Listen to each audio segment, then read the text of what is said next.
Hey everyone, and welcome back to Biplov World, where I'm going to narrate or read out one more fantastic story for you. So if you remember last time, we read out a story from one of the Disney books. But this time I thought, why not pick up a story which is from India. So I came across this lovely book which has got some folk tales, some mythological tales from India, and this one is about Shiva and his stories. So let's not waste any time and start off with a wonderful story from this absolutely brilliant book. This is a story which is called Shiva and Sati. And the story starts off with Daksha Prajapati, who is a very powerful king. And here you can see that's Daksha Prajapati, and that is his daughter, whose name we'll find out very soon. This guy was a very, very powerful king. He had 16 daughters, and his wife Prasuti herself was the daughter of another guy called Manu. Manu is supposed to be the first man ever in the world. Now one day, Daksha's wife came to him with a request. And she said, "My lord, don't you think we should pay attention to the fact that our daughters are growing up and we need to get them married? You know, parents sometimes tend to wonder and tend to worry about their children. First they worry about their education, then they worry about them getting a job or finding something to do, then they worry about them getting married, and then they worry about them getting children, and so on and so forth." Well, Daksha's wife started worrying that their daughters were growing up and they had to get them married. She said, "They are of marriageable age now, and we have not found a worthy husband for even one of our daughters."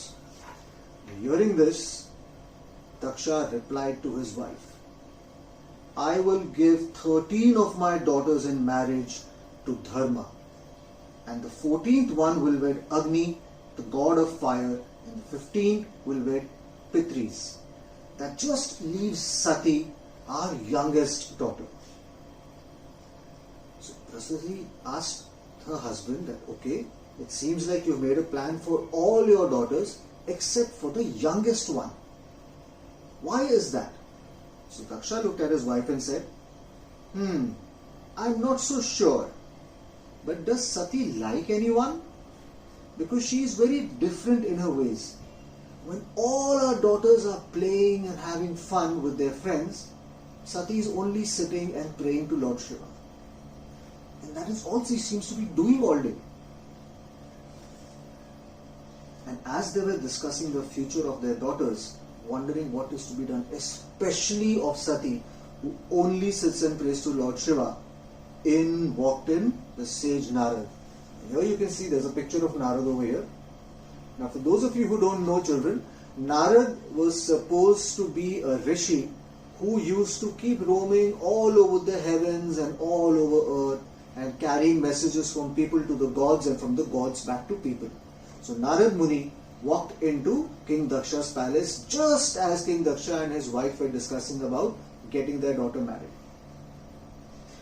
"Daksha, you need not worry too much about your daughter's marriage," said Narad Muni to the King Daksha.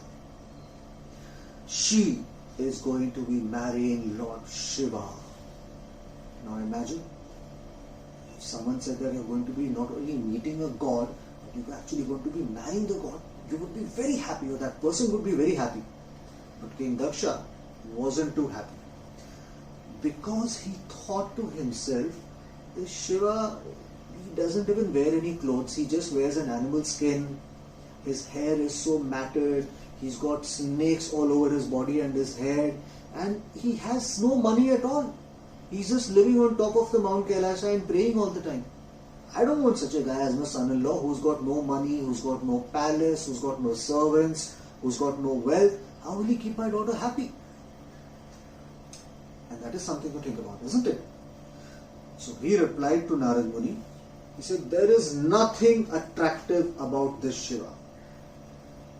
But Sati's devotion and her love for Shiva could not be stopped." Just as Narad Muni had predicted, Sati ended up marrying Lord Shiva. See here, they've got this beautiful painting over here of Lord Shiva and Sati marrying. And can you see Lord Shiva? His body is completely covered with ash. You can see the serpents, you can see his matted hair, and see his clothes. He's just wearing one lion cloth wrapped around his body, or some animal skin that is wrapped around his body. That's about it. So anyway, Sati and Shiva were married in a grand ceremony because King Daksha, like we already said, was very powerful, and he was also the richest king in all the lands. So he had the most lavish wedding ceremony with all the kings and princes and princesses and queens from all over the world coming in, attending the ceremony.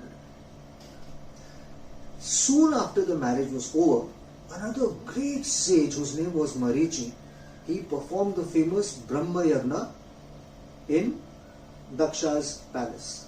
Now, a yagna is where they build a huge sacrificial fire, and then the rishis make offerings to the gods in those fires. So King Daksha wanted to make offerings to the gods, so he called Marichi, who was a very famous rishi, to come and conduct this yagna for him. Now, as this yagna was being conducted, Lord Shiva and Lord Brahma were both seated on a throne each. Suddenly, Daksha made a very grand entrance.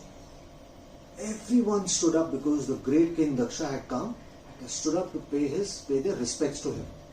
But Shiva and Brahma remained seated. Neither of them got up. You know, children, when you are sitting in your classroom and your teacher comes in or an elder comes in, you get up as a mark of respect to them. Exactly the same way when Daksha, the powerful king, came in, everyone stood up as a mark of respect, except for Shiva and Brahma. Here you can see this picture here, where Daksha is walking into the palace, a powerful, proud king. Everyone is standing up to greet him, except for Shiva and Brahma, who are sitting on their thrones over here. Daksha was so annoyed with his son-in-law, that is Shiva, for not showing respect. While everyone stood up, he remained seated. He thinks he is superior to me, thought Daksha.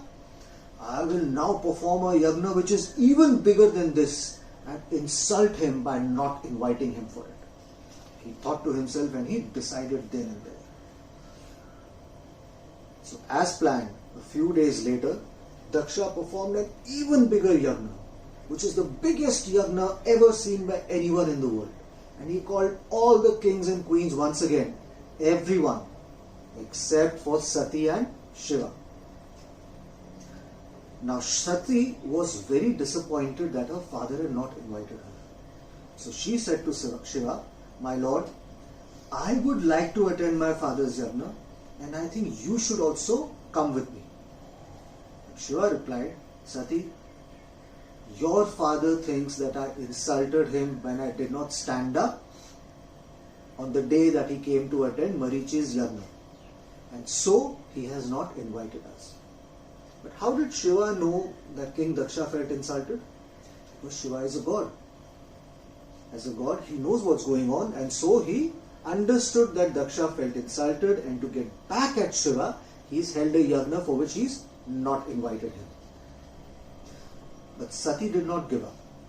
She told Shiva, "But why should we be invited?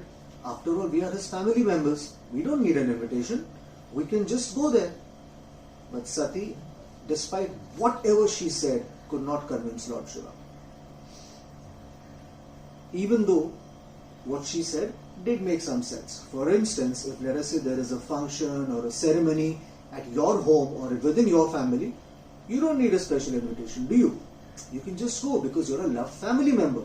It's obviously understood that you can go and visit anytime that you want, which is exactly what Sati was trying to tell Shiva.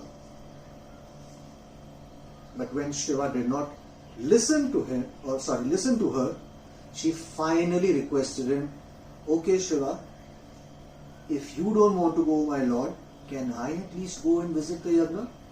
And Shiva was okay with it. He said, "That is up to you. I am not going because we've not been invited. It's your father's house. If you wish to go, you can go." So Sati packed her belongings and very happily went to her father's palace to attend the yagna. But when she got there, boy, was she in for a surprise. Exactly as Shiva had already told her, Daksha was actually furious to see that she's come here. Why have you come here without being invited? He shouted at her. Sati was taken aback by shock.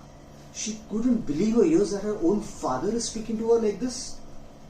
She had never felt so insulted in all her life, and unable to bear being shouted at and insulted in this manner in front of everyone, Sati just hung her head, and you know what she did? She stepped into the sacrificial fire. The huge fire that was lit for the yagna, here you can see. A distraught and upset and ashamed looking Sati walked into that fire. Now when the news of Sati's death reached Shiva, he was absolutely heartbroken and angry. In his anger, he broke one strand of his hair, one single hair from his head. And from that single hair, a demon called Veerabhadra rose out. And Shiva instructed Veerabhadra, he said, go and destroy Daksha and his yagna. So Veerabhadra, who had come out from Shiva's hair, immediately went to where the yagna was happening, and he destroyed everything over there, and in one big blow from his mace, he cut Daksha's head from his body.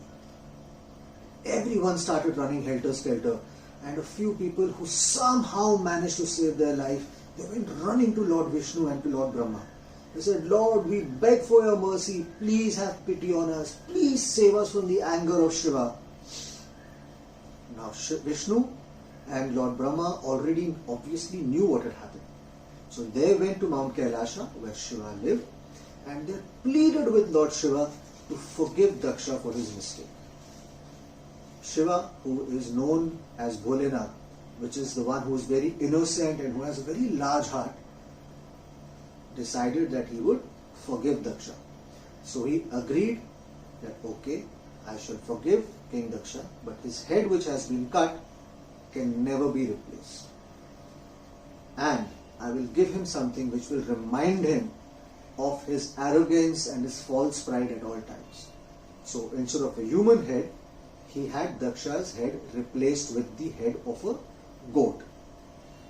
Even though Lord Shiva in his anger had ended up punishing Daksha for the wrongs that he had done, you realize what had happened?